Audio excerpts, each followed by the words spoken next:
Okay, so we're gonna use these papers as a study guide for the next few days. Okay, so tomorrow, depending on weather this week, we're gonna do a review game. Has anybody ever played Kahoot?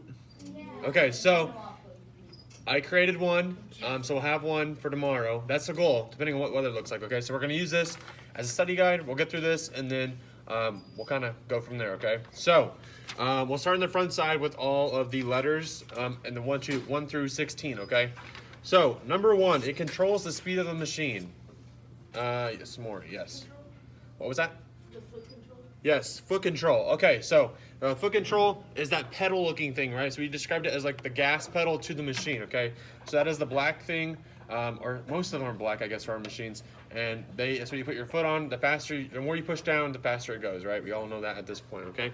Yeah, so that is, 1 is C, okay? Number 2, it controls the length of the stitch. Yes, in the back. Gray sweatshirt. Stitch length control. Yes. Number 2, stitch length control. Can anybody point where that's at on their machine? Yeah. It's more. Where would you point? Where would you describe that? Yeah. So the second or the bottom knob right here. Okay. So that is where the stitch length control is, and we describe that as kind of deciding what. I guess how big we want our stitches to be, or how close you want them to be, how far apart, that kind of stuff, okay? So that is the bottom knob right here. So everybody point at that in their machines. Yep, right there. Okay.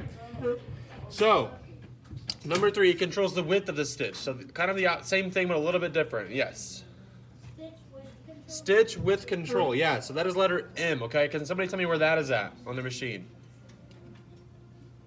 Yep. Back in the back. Yep. Yeah, so it's the only colored part of the machine, okay? So that is a little knob. Most of them have little like ridges on them, or little like kind of a texture to it. So that is what the stitch width control is, okay? So that is up top on your machine. You can kind of see it on the screen up there. That's what that's used for, okay? Any questions about that? Okay, sweet. Number 4, it prevents the needle from moving while winding the bobbin. Yes. Presser foot? Presser foot. Nope, not quite. Yes. Yep. One more time. Hand wheel release. Yeah. So the hand wheel release is what prevents that from moving. Okay. So that is letter E. Okay. So that 4 is E. Anybody know where the hand wheel release is at? Yep. It's on the side. So what do you have to do to kind of get that moving? Yep. I heard it right there. So you pull it out. All right. You pull it out one time, and that's how you do it. Okay. So you pull it out, and that's what controls it for moving. Okay. All right. No more of that. I'll wait. All right. So, number 5. It controls the up and down movement of the machine needle. Yes. The hand wheel. Yeah. So we just talked about yesterday how when we move the hand wheel over here, what does our needle do? What does our needle do when we move the hand wheel? Yes. Yep. What does it do? Yep. Moves up and down, right? And which way do we turn that hand wheel? Yes. Towards you. Yep. So that's what we do. And that's what controls that needle going up and down. And we talked about how sometimes you need a hand stitch if it's a tighter kind of spot, or if it's kind of a difficult spot to do. That's when we would use the hand wheel, okay? So, yes. So that was number 5. Number 6. Yes. The bobbin winder? The bobbin winder. Yeah. So it winds the thread onto the bobbin. So you can kind of use your word clues there. And so that would be called the bobbin winder. Okay. Anybody know where the bobbin winder is at? Yes. Yeah. Right up top, the little knob? Yep. So that's on top of our machine. That's the metal looking piece on top of our machine, okay? That is right there. That is the bobbin winder, okay? Any questions about that? We all kind of know what that does. We'll show you what that looks like to mean, what it means when we wind the bobbin. We'll show you what that means like kind of next week, okay? All right, number, what we at? 7? It holds the spool of thread. Yes, Landon. Yep. Spool pin, yeah. So that is, everybody point to the spool pin on the top of your machine. Yeah, so the spool pin right here. So this is our spool. The pin is right there. Most of them go, on our machines, they go sideways, but sometimes they go straight up and down, okay? So it's the same thing, but sometimes they're different, like what's the word? Different directions, okay? So it kind of just depends on what the machine type is, okay? So yeah, that is, 7 is J. Number 8, it controls the type of machine stitch. It's Maury. Pattern select dial? Pattern select dial. Not quite.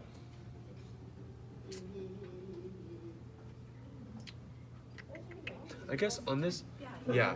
So it's on here it's called the stitch selector, but yeah, I guess okay. yeah. Yes. Yeah. So yeah, you're on the right track. Yeah. So it would be L stitch selector. Okay. So I guess it depends on the different terminology, but yes, you're right. Okay. So 8 would be L stitch selector. So kind of the same thing, two different names for it: pattern select dial or stitch selector. Okay. So yeah, you're right. I think on the back side it calls it a pattern. Yeah. On the back side it calls it pattern select dial. So it's different names. Okay. So we're kind of not trying to trick you, but we're kind of challenging you with the terminology, okay? So good job, that was good, yeah. So 8 is L. Number 9, it controls the tightness or looseness of the thread. Yes. Yep. Tension control, yeah. So does anybody remember where the tension control is at on our machines? Raise your hand. You may have any ideas? Ashton, yeah. Shh, okay, speak up for me. Yep. Right. So it's that little knob. It's. This one. He was pointing over. Oh, I couldn't see that far to be honest. Yeah. So it is that little knob right here. Okay. What did Mrs. Curley and I say not to do with that knob? What should you never do? Touch it. Right.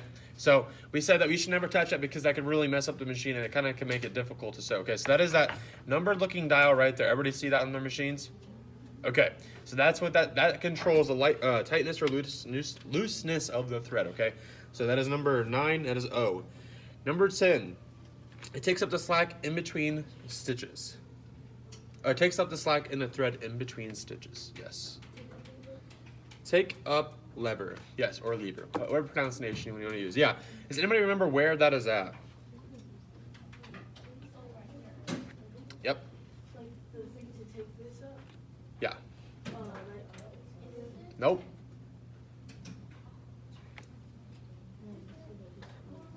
You see it when you turn your hand wheel.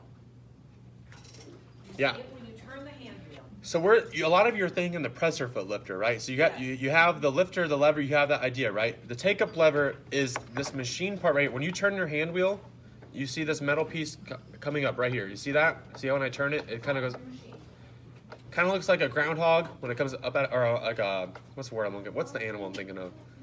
Yes, a groundhog, yeah. So when it comes out of its hole, that's kind of what the take-up lever looks like, okay? So you can kind of remember that. When you twist that towards you, that comes up. That's a take-up lever, okay? So not the, you're on the right idea with the presser foot lifter. You're on the right, you have that one right, but this is the take-up lever, okay? So that is it right there. Everybody see what that looks like and how that works? Okay. Now we'll get to number 11. It lifts and lowers the presser foot. Yeah, back in the corner. Presser foot lifter, yeah, and a lot of you know where that's at. Okay, so that is when you reach in the throat of your machine, down here. Let's see if we can get this. It is back here, okay? You get a lot of my hand in that picture. It's back there, okay? So that is the presser foot lifter. And yeah, so that sound is what we do not want to hear, okay? So you want to make sure that when you bring that down, you hold it all the way down to the bottom so it doesn't make any sound at all, okay? That makes sense? Okay, because we don't want to hear that clunking sound that we keep hearing, okay? Yeah, we don't like that sound. Mrs. Curley and I are not very fond of it. Okay, number 12. Shh. Number 12, it guides the thread correctly through the machine. Yeah, Ashton. It guides the thread. What did you say? Not quite. It guides the thread correctly through the machine. Yep. Never mind. Thread guide, yeah. So you're on the right idea with the seam guide, but not quite. So look at it. Use our word clues, okay? So if it says it guides the thread, you can think thread guide, okay? So that is that one. Anybody remember where that's at? The thread guide. Yeah.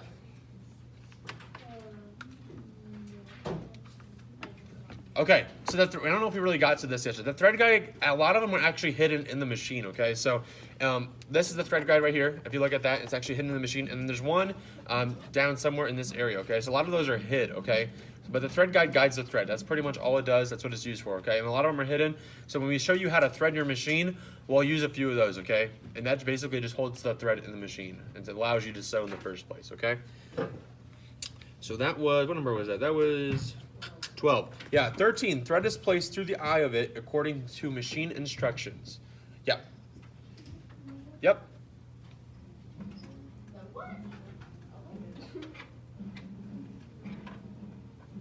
Needle, right? That's the answer we're looking for. Yeah.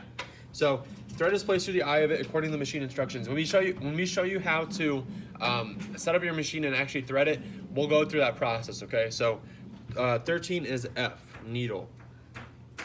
14, it holds the fabric down against the feed dog while stitching. Yep. Presser foot? Presser foot, yeah, presser foot, G. Anybody remember where the presser foot is at on our machine? Or what does the presser foot look like, I guess? A tooth, a ski, a sled. Yeah, that's kind of what it looks like. So that is what this little, let's see if we can get this looking in here. That is what this, we're working on our technology, right? Right here. If you lift it up and down, it kind of moves. That is what that is called, okay? That is our presser foot. So it's kind of like a staple. That's kind of what I like to refer to. It holds everything down and together, but you can always take it out, okay? So that is what that's used for. And we remember what that is. When we want to take that up, we use a presser foot lifter, right? Remember that? Those are how those two correlate, okay? So that was 14G, okay? 15, it moves the fabric through the machine while stitching. Feed dogs? Feed dogs, yes, feed dogs. So that is those little teeth-looking doohickeys right here. Let's see if we can zoom in there, okay? And we talked about yesterday when we use our hand wheel, we can see those move, right? So it's right about here, okay? We can see those moving, right? So if you look really closely in your machine, you can see those moving, away from you and then back towards you, okay? So that actually moves the fabric through the machine while the presser foot holds it down. So that's how those two work together, okay? So 15 is B. Last one, it is used to guide, is used as a guide to keep the seams straight and even. Yep. Seam guide, yes, seam guide. So again, using our word clues there, okay? So it is used as a guide to keep the seam straight and even. So anybody know where our seam guide is at on our machine? Yeah. Yeah, so this is an example of a seam guide, okay? So this is not actually, I wouldn't call this the machine guide, the seam guide on the machine, but you see these metal pieces right here? Everybody look at it? Okay, this is a magnetic seam guide, okay? So on our machine, we actually, if you take that out and you remove that, or scooch it back a little bit, you can see these numbers right here. I don't know if you can really see this, it's kind of blurry, but right here, you can see these numbers on your machine. That's a seam guide, okay? And those are different measurements that you can use to kind of measure what your seam looks like, and it can be used to really keep everything straight and organized, okay? Because you don't want your, like for our aprons, we don't want those crooked or curved or anything like that, okay? So we'll use those as a tool. And these magnetic ones also assist with that, okay? So we actually have that luxury of having those in here. So we'll kind of show you how to use those exactly, okay? So flip your papers over, okay? Everybody have the answers to the front side? Should be all done there, okay? 4 and 5. Huh? 4 and 5. You need 4 and 5? Okay, find me after we're done, okay, and I'll help you out. All right, backside. Let's see if we can zoom out here. All right, so this is the diagram, okay? So we're gonna have a diagram really similar to this on our exam, okay? When we do our Kahoot tomorrow, we'll have the same type of thing, okay? So we'll walk through this, we'll talk about what number everything is, and we'll go from there. A lot of them repeat from the front side, okay? So what is number 1 pointing to? Or I guess, yeah, what is number 1 pointing to? Yeah. Bobbin winder spindle, or just a bobbin winder, okay? And we talked about how that is this little metal piece on top right here, okay? So that is the bobbin winder. So for bobbin winder spindle, you'll put 1, okay? Hand wheel, where's the hand wheel at on this machine? What number would that correlate to? Yeah, right here. 2, yeah, so 2 is the hand wheel, okay? And that is right here, we talked about that. We talked about when you pull it out, that's the hand wheel release, and that keeps everything steady, okay? So that's what that's used for, okay? What is 3 pointing to? Nope. Nope. 3 is pattern select, pattern select dials. Yep. What's another name for the pattern select dial? We talked about that on the other side. Yep. Stitch selector. Yes, those are interchangeable. Okay, so those just make sure we know that for our exam. Okay. So, and remind me, what does the pattern select dial do? Got it? You know it? No? Wait, is that what you just said? What does the pattern select dial do? Yeah. It selects the stitching type, or like, so if we look up at the colored part of our machine again, you can see all these like zigzags. A lot of them look like kind kind of like a heartbeat line, if you think of it that way too. And that's what a lot of these look like, okay? So that's what different type of stitches that we can use. What remind me, what do we use like a zigzag stitch for? Do we ever talk about that? What would we use a zigzag stitch for? Yeah. On different types of clothes, like there's like make a different pattern on it. Different pattern, yeah. Yep. Zip. What do you think? Actually, no. Not quite. Not quite. Any other ideas? A buttonhole, yes. There you go. Yeah. Buttonhole, yes. To make a design on it, yeah. So that's kind of one of the most popular reasons is to make a design on it, okay? So if you want to kind of change up the look of your clothing, you can use different types of stitches on it, okay? All right, so that is the pattern to select down. Where is number, what number is the presser foot lifter? I don't, What is it? I don't know. Yep. 9, yeah. So that's kind of tucked away back in there, but we talked about you have to reach through the throat of your machine and it's back in the backpack there. We can kind of see that once you go through, it's back here. That is the presser foot lifter, so that is 9, yep. Spool pin. Yeah. 13, yeah, spool pin, okay? We talked about that. That's the thing on the top of your machine, and that's where the spool goes on, okay? So spool pin, yep, that's what, remember we talked about how that can be either horizontal or vertical, depending on the machine type, okay? Take up lever. What number is the take up lever?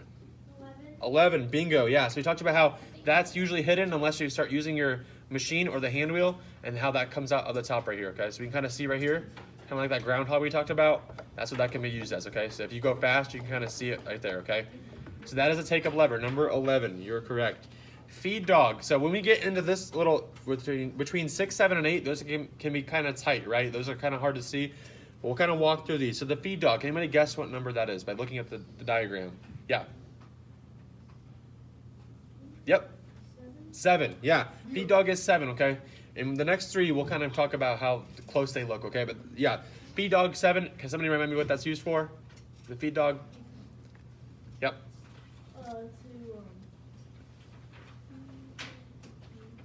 To moves the fabric through the machine. Moves the fabric through the machine. Correct. Okay, 6. I guess, yeah. What is 6 pointing to? Out of the leftover answers, what's 6 pointing to? Yeah.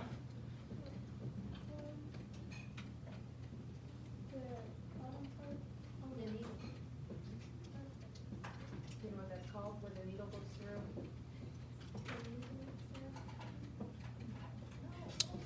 You're on the right track. Can somebody help you out? Needle plate, yeah. So 6 is the needle plate, okay? So that is kind of this area down here. So when I talked about how they can all look kind of similar, let's see if we can get this working. Zoom in a little bit. So yeah, so the needle plate is down there, okay?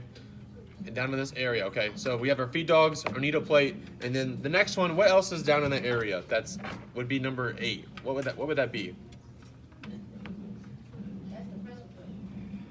That's correct. Yes, the presser foot. Yes, we talked about how the presser foot is that ski tooth sled type looking thing. Okay, down there. So that is that is the presser foot. You are correct. What number? That is number 8. So 6 needle plate, 7 feed dog, 8 presser foot. Yep. So we're on the right track with all those. Okay. What number would be the reverse sewing lever? Any guesses? Yeah. 5. Yeah. So the reverse, everybody look at your machine. You can see the reverse sewing lever right on the right side of your machine, okay? So it's this little knob right here. Let me see if I can zoom in on this one too. It's this knob that kind of goes into the machine a little bit. That's what this is used for. Somebody tell me why you'd ever want to reverse a stitch. What's the purpose of it? Yeah. Not quite. So it's not used as it's not really used as a correct, kind of like a correction. It's not really used that way. Any other ideas why you would want to backstitch on something? Yes.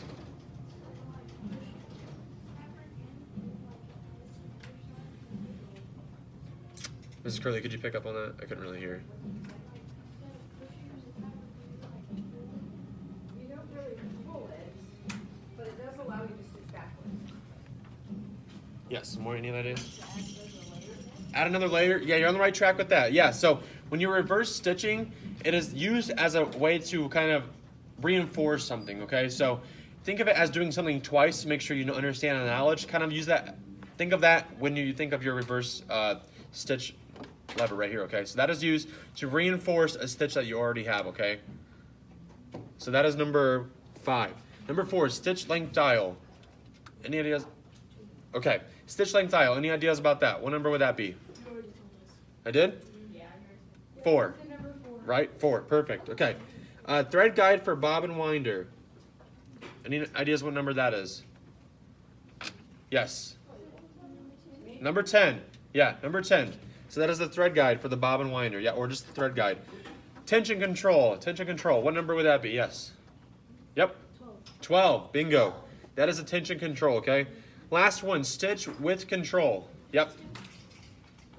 14, yeah. And so we talked about how the stitch width control is on the left side over here. And so that is used. What is that used for, the stitch width control? Yep. Hey, listen up. This is going to be in your exam. Listen up. What's it used for?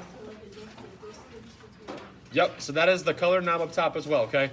All right. Make sure you take these home with you. You can study for the Kahoot tomorrow, okay? And then put your machines away. Right? This is Curly. You want to put the machines away?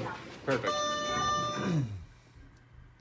All right, this is my reflection video towards, or I guess on the first lesson I taught at Delta Middle School. So I'll start with a basic introduction as to what you just saw, as to what you're going to see in the future, ways I can improve, things I did really bad, things I did poorly in that video, and things I thought I did well. So I'll start with a quick introduction of me and the school itself. So my name is Cameron Bontrager, or Cameron Bontrager. I am a senior studying family consumer science education at Ball State University. I am student teaching currently at Delta Middle School, which is just outside of Muncie, Indiana. It's about 15 minutes from my house, which is about a 3-minute walk to Ball State. So it's northwest, or mostly I guess north, straight out of Muncie, and it's in a rural community. It kind of takes its pride in kind of family values and a whole community within itself that supports one another. So it's kind of a cool atmosphere to be a part of. So far at Delta Middle School, I've seen a lot of discipline, I guess, within students, and they really know and understand what it means to be a good student, what it means to be a good citizen. So I think something that they emphasize a lot, at Delta is, not only do you have to be a good student, you have to be an involved student. You have to be one that actually follows the rules outside the classroom, but also inside the classroom. So I think it's really cool to kind of see that. So I'm under the direction of Mrs. Kirtley. She's the family consumer science teacher at Delta. She's been teaching for many years and does many side jobs that actually benefit her within the family consumer science concentration. So she does a lot with interior design. She does a lot with FCCLA, which is kind of the school group for family consumer science. Students who really want to kind of strengthen or kind of know more about the family consumer science field. So it's really cool to see that and how she uses those skills within her classroom. So it's kind of cool to see that. She's been teaching for many years. She's been in 2 different school districts. They sounds like from the conversations I've had with her, they're very different, and they have had very different administration styles, or administration who has different teaching styles and kind of leadership styles. So it's kind of cool to hear from her, tips as to when I'm looking for a job in the next few months, what to look for, what not to look for, and so on and so forth. So I'm under her direction. So we are teaching 6th grade family consumer sciences, 7th grade family consumer sciences, and a 7th grade health class. So when I say the word family consumer sciences, 6th grade family consumer sciences, that can get kind of confusing because a lot of people don't even know what that is. So family consumer sciences is kind of an umbrella term for many different aspects of what used to be called home ec. So housing, interior design, cooking, sewing, interpersonal relationships, childcare, family wellness, child wellness. Like there's a huge umbrella of, it's a huge umbrella that contains many different aspects of family consumer sciences. And so when we talk about 6th grade family consumer science and 7th grade family consumer sciences, in those classes, we're referring to, cooking, sewing, a little bit of careers, and some housing, and then sprinkled in there is a lot of interpersonal relationships, so communication skills and that kind of stuff. And so, beginning to start off in the semester, we do a lot with sewing. So we're getting the students on the sewing machines. We're getting them really acclimated to a skill that they may have never done before, or something they may or never will do again. So that's kind of interesting to see how that translates in a classroom setting. So the 6th grade students, they are getting used to a lot of these things. Some of them, their parents have already taught them these skills, so they know a lot about it. Some of them have never even seen a sewing machine in real life, so it's I don't know, I think it's kind of unique to see that. And then when you look at the 7th grade class, a lot of them, many of them, I would say like 95% of them took Family Consumer Sciences as a 6th grader, like the class we just talked about. So they're very familiar with it. However, like many young students, many middle schoolers and elementary school students, they have a tendency just to forget the things they learned from the years past, and that's why we teach things over and over, and we really get them to not only just look for the answer, but to actually learn the answer. So a lot of the students, they did projects in 6th grade. They made their aprons in 6th grade and their Chromebook covers in 6th grade, but they don't remember exactly what skills they needed to get there. They just remember the end product. So we have to jog their memories a lot of time and fill them in on what do I need to do to improve on what I did last year, but also what do I need to remember that I don't remember currently. So that's those 2 classes. And then Mrs. Kirtley is actually really talented, and she has her health educator license as well. So she teaches a health class at Delta Middle School, and the health class is it's structured in a weird way because you have 2 other health teachers besides Mrs. Kirtley that they follow a pretty strict curriculum that goes out of order in the book. So we start with mental, emotional, physical health, the health triangle. We move into conflict resolution, character, and that kind of stuff. Then we backtrack and go to stuff that you normally think of when you think of health, like the bone structure, alcohol, tobacco. We talk about abstinence a little bit, talk about decision making, that kind of stuff. So it's kind of weird how it's set up, but we also kind of enjoy it because it challenges the students to always stay on top of their toes, because what you may think comes next doesn't actually come next. So it's really cool to see that. So those are 3 classes that we're teaching. All of those are going to change throughout the semester as we progress through different initiatives and different projects we're going to get done, because each of those classes is a project-based class. So students are always focusing on what big project do we have to complete next. And so we do a lot of little skills that eventually we will hand off to them, and they will have a week or so just to work on something that they need to complete in their project. So the project for sewing this semester is an apron. So right now we're working on, currently, since this video is filmed, we finished our sewing parts review. We worked on taking our sewing exams. We've worked on a little bit of learning how to thread the machine, and now we're actually cutting out our pattern for our aprons that we're going to be completing in the next few weeks. So we've progressed quite a bit since this video was filmed. So now let's talk about what the lesson that I completed here. So this video that I'm doing now, I wanted to take some time to actually reflect on the lesson that I taught. So I taught the lesson in that video, which was a sewing diagram and terminology review chart. Okay, so that was filmed in roughly the 2nd week of school. Now we are here in the 4th week. So I gave myself a 2-week time span just to kind of settle back, figure out what did I do wrong? What did I already improve on? What are some things I'm gonna have to work towards the entire semester? And what goals I need to set for myself. So immediately in that video, I realized how difficult it is to teach an entire class one lesson for 30 minutes straight, if that makes sense. So what I mean by that is, it's really hard for teachers just to be like, okay, here we go, we're going to talk about this for 30 minutes, you're going to learn about this, and you're just going to sit still.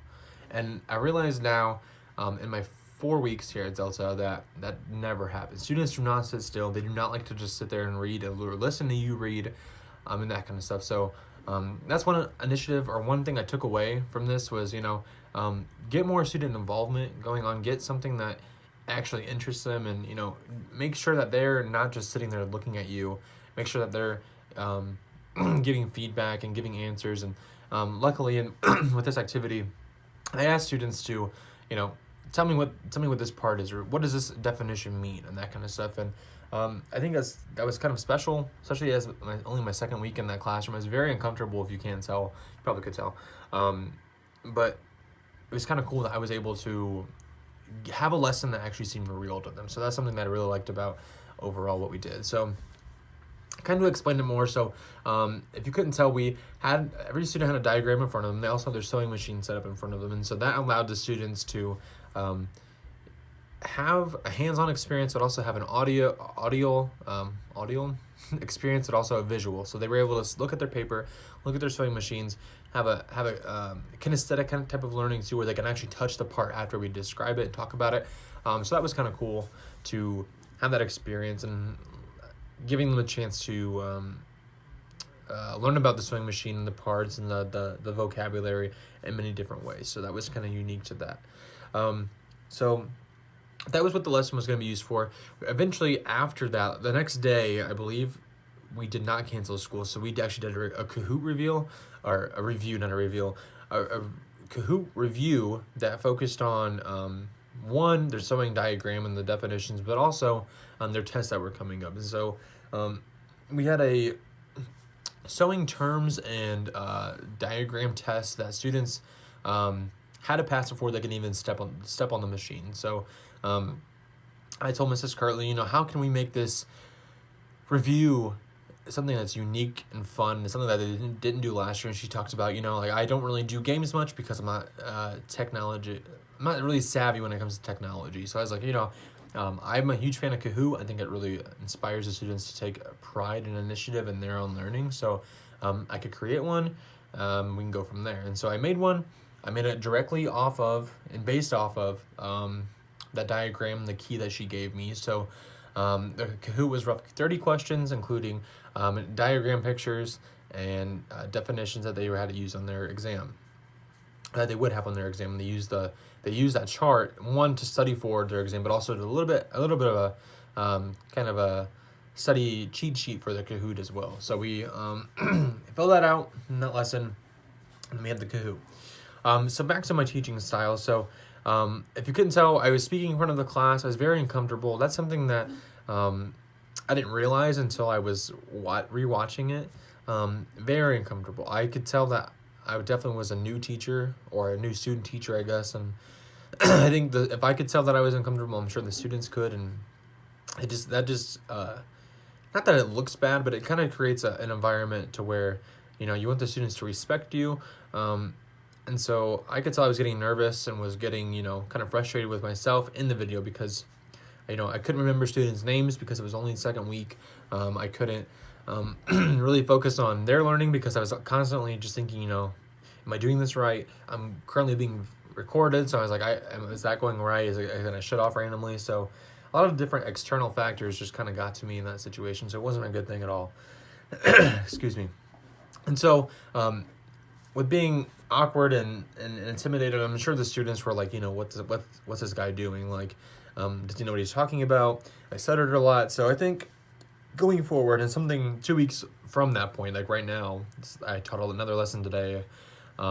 I think I've improved a lot with one, being more comfortable, but also two, just being open to my students, like allowing them to have a classroom environment where, they can tell me like, hey, I don't understand what's going on, rather than having to wait until the very end when we're almost done and be like, hey, you talked about this 20 minutes ago. Can we talk about it again? So I really enjoy the fact that I've improved on my confidence levels, and I'm really glad that I've created an environment, where they can thrive, but also one that take a passion for their own learning. So it's kind of cool to see that. Going back to the name thing, it was the second week of school. I have roughly, I want to say, 110 students now here at Delta.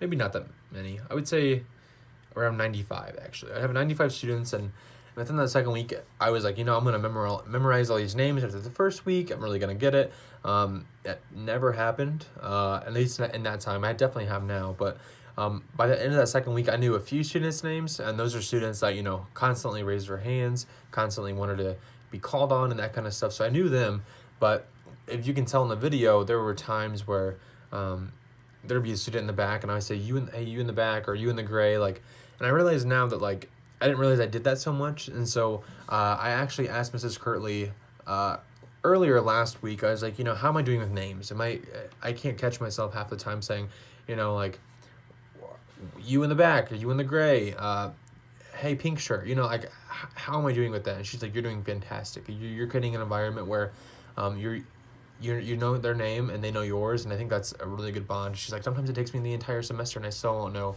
all my students' names. And so she just talked about how that was really cool, and how that itself can create an environment that the students want to learn even more in. And so I thought that was really cool to kind of see that, and hearing that made me feel really proud, because that was one of my goals from this video, since this video, is to remember all my students' names. And because I know if I had a student who said, hey, you, Mr., I would not be as willing and open to whatever they had to say. So I'm sure the same thing can be said for students who, if I don't call them by their name, I'm sure they feel the exact same way. So I'm glad I was able to kind of improve on that. And then lastly, I think my classroom management was not bad. For the second week of school, I think it was something that wasn't terrible. It wasn't the best situation at all. There were times where I would shush the class. I think now, with me being more comfortable in the classroom, I'm not as afraid to take a stance and, to put my foot down if I need to. A lot of times, I tell students, I'll wait on you. This is your learning time. Whatever you don't get done, you take it home with you, and that's time when I won't be there. So, if you're going to need help with something, I won't be able to help you. So, since then, I've learned a lot about, what do I need to do to create an environment to where students can, one, thrive in, but also two, have discipline in. And so I'm glad I was able to learn a lot about my discipline styles, and what does it mean to be a disciplined teacher, but also one that's fun at the same time. And so balancing, we talked a lot about in practicum, balancing being a friend and being a teacher is really hard. And so I'm glad I was able to kind of figure out that in the last few weeks. And so and that's something that's always going to be hard, is, one, balancing how to not be a friend and being a teacher, but two, also not picking favorites. And so in the video, I didn't really show that. I definitely, teachers say don't pick favorites, but it happens. You have those students who just can never seem to do anything wrong, and you're like, okay, like, when are you gonna mess up so I can, show the rest of the class that, it's okay to mess up, and I don't have favorites. But you have students who, succeed, and if you have a sub, which Mrs. Kirtley has had a sub, she had a sub last week. She has her helpers, and so I think I asked her, those your favorite students per se? She's like, not my favorite students, but students you can rely on. And so I kind of like her mentality on that. I'm glad she's given me all these little pointers that kind of straighten me out, I guess, and give me things that I can grow off of, and things that I can kind of stick in my tool belt for later. So yeah, that was a lot to reflect on. That video was second week of school, like I said. It was over a unit that I am not the strongest in. So like I talked about really earlier in this video, FACS is an umbrella of different subjects that kind of make up the whole, okay? And so sewing has always been one of my weakest areas. It has been something that I'm always terrified of having to teach, but I'm up for the challenge. And so in that video, Mrs. Kirtley was actually like, I am going to ask you to do this because I think you are more than willing to do it, one, and that I think you're capable of doing it. And I think hearing that from her was really cool, and it really allowed me to, take confidence in myself and do it. And so I said, you know what, I'm actually going to film this because I think this is a really cool time. That was one of my first lessons, so I was like, I'm going to go for it. 2 weeks later now, I'm about to start my 5th week of, at Delta, and we're really involved with the sewing. We're cutting out pattern pieces. That's actually what we did today. We're cutting out pockets for the aprons, and then when Mrs. Stegall comes in later this week, she'll get to see, how far I've grown, not only from the first sewing lesson, but to where we're at now. And I feel very comfortable teaching that, because I think it hit me one day that, I may seem nervous and I may seem like I don't really know what I'm doing, but I'm always going to know a little bit more than what the students do, and it's my job to teach them what I know. And so it's not about, what all do you know, what all do you not know. It's about, what can I teach them that they're actually going to need to know. And so that's something I've carried with me ever since I've started here at Delta. And I think it's something that's going to last for the rest of my life as a teacher. And, if I ever got a teaching, it's important to know that, that's a lesson that can be carried with you anywhere. And so I think it's kind of cool that I've learned that from the student teaching experience. So yeah, overall, I would give that performance about a 4 out of 10. There's some positives, but there's a lot I can work on, and I think a lot of that will come with confidence and with experience. And I can already tell from reflecting right now that I'm much confident when it comes to speaking about my teaching skills and my teaching abilities. And when I do my next video, I plan on doing that towards the kitchen side of the unit, just because I think it gives two different perspectives. One's a very hands-on and individual, and then one is a very team-based. And so I think the way I present information will be different because they'll be working in kitchen groups, and they will be able to kind of work together in that rather than having to work just solely on their apron. And so I'm kind of excited to see how my teaching style changes in a group setting. So that'll be kind of cool. But yeah, lots to do, lots to learn, lots to achieve, I guess, in the next few weeks, or I guess 12 weeks here at Delta. I'm very excited. I'm very nervous still, but I think nerves are always a good thing because it always keeps you on the edge. And so, yeah, I'm thankful for this first reflection. I'm thankful for that lesson that I was able to teach, and it kind of broke the ice for myself when it comes to teaching. And I'm excited to see where this journey takes me. So thank you.